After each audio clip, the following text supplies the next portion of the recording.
The rain had been falling since dawn, the kind of rain that did not hurry, that soaked the earth slowly and pressed silence into the streets.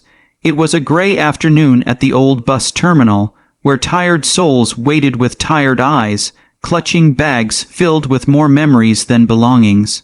The benches were cold, made of cracked wood and iron that had known decades of waiting.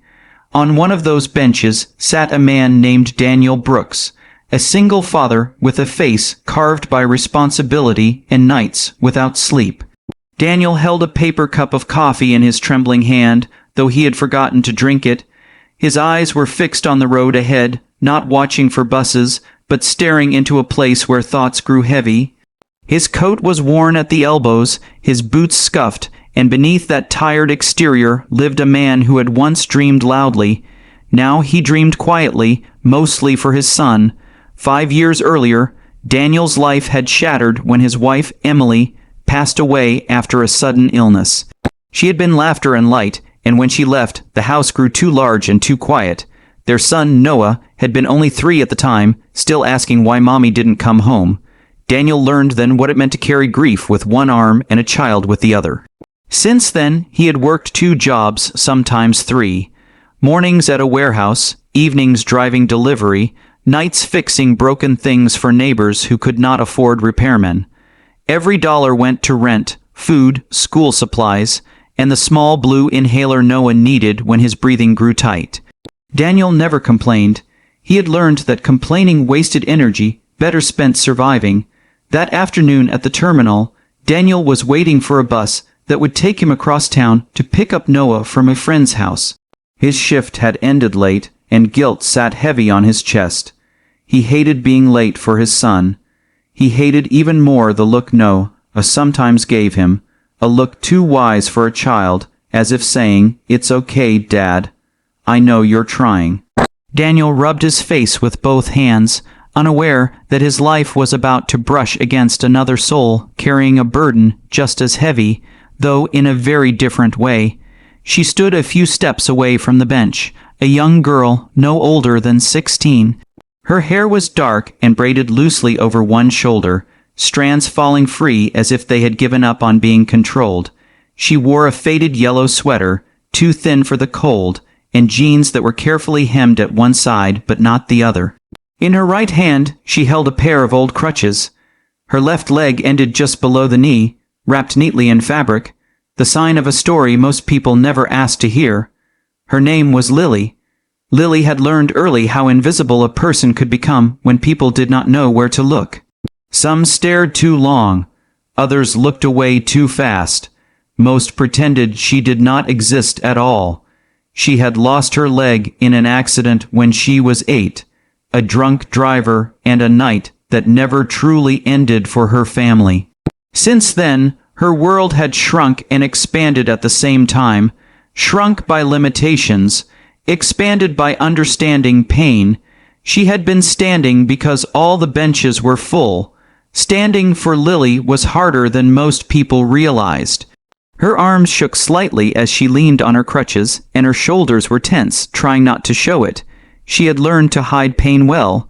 Pain, she believed, was something people only tolerated when it was silent.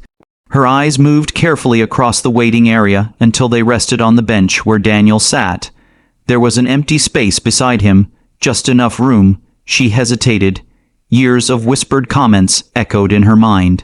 She'll need more space. What if she falls? It's awkward. I don't know what to say. Lily swallowed and took a slow breath. Asking to sit was never just asking to sit. It was asking to be accepted, even briefly. She moved closer, her crutches making soft tapping sounds against the concrete floor. Daniel did not notice at first. He was lost in thoughts of grocery lists and overdue bills, and whether Noah's cough that morning meant another doctor visit.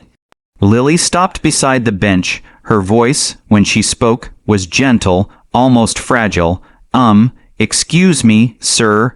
Daniel looked up, startled, his eyes meeting hers. He noticed the crutches, the missing leg, the way she stood trying to appear strong. "Yes," he said, his voice tired but not unkind. She pointed slightly at the empty space beside him. "Can I sit here?" For a moment, time slowed. Lily braced herself for the familiar reactions. The hesitation, the awkward shuffle, the apology wrapped around rejection. Daniel's eyes flicked to the space, then back to her face.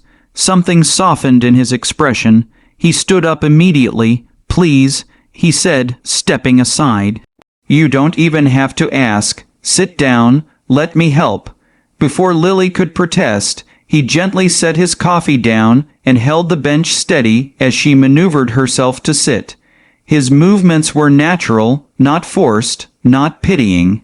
"Just human, there you go," he said, smiling faintly. "Take your time." Lily sat, her breath catching unexpectedly in her throat, not because of pain, but because of the simplicity of his kindness. He did not sigh. He did not look around to see who was watching. He did not act like he was doing something noble. He simply sat back down beside her, as if this was the most normal thing in the world. "Thank you," Lily whispered, her eyes stinging. Daniel nodded, of course. They sat in silence for a moment, the rain tapping against the terminal roof like quiet applause. Lily stared at her hands, afraid that if she spoke again, her voice would betray her emotions. Daniel noticed the way her shoulders trembled slightly. "Long day?" he asked softly. Lily nodded. "Long life," she replied, then laughed weakly, embarrassed by her honesty. Daniel smiled, not mocking, but understanding. "Yeah," he said, "I get that." Something in his tone invited trust. Lily glanced at him, really looked at him, at the lines around his eyes and the sadness that lived there like an old friend. "I'm Lily," she said. "Daniel," he replied. "Nice to meet you, Lily." They talked then, slowly at first, like two people testing thin ice. Lily told him she was heading home from physical therapy, that her mom worked late, that buses made her nervous because people sometimes stared. Daniel listened, truly listened. He did not interrupt. He did not offer empty encouragement. He nodded, asked gentle questions, let her words settle. Daniel spoke of Noah, of how hard it was to be both mom and dad, of how fear never left you once you loved a child. Lily listened in return, her heart opening in ways she did not expect. At one point, Lily's eyes filled with tears. "You know," she said quietly, "most people don't stand up for me. They just look away." Daniel swallowed. "I'm sorry," he said. "You deserve better." That was when Lily broke. Tears slipped down her cheeks, silent but unstoppable. She covered her face, ashamed, but Daniel gently placed his hand near hers, not touching unless invited. "It's okay," he said softly. "You're safe here." No one had ever said those words to her so simply. When her bus was announced, Lily stood slowly. Daniel helped without a word. Before leaving, she turned to him, her eyes shining. "Thank you," she said, her voice breaking, "for letting me sit, for seeing me." Daniel smiled. "Anytime, Lily. Don't ever stop asking for space in this world. You belong here." She nodded, wiping her tears, and walked toward the bus with a straighter back than before.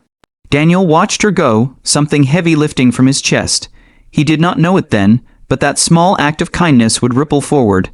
Lily would carry it into her darkest days, remembering that one tired man at a bus terminal had treated her like she mattered. And Daniel, when he hugged Noah later that night, would tell him a story about a brave girl named Lily and how kindness costs nothing but changes everything. If this story touched your heart, please like and share my videos and subscribe the channel Kindness Soul Stories, because every soul deserves to be seen and every kindness deserves to be remembered.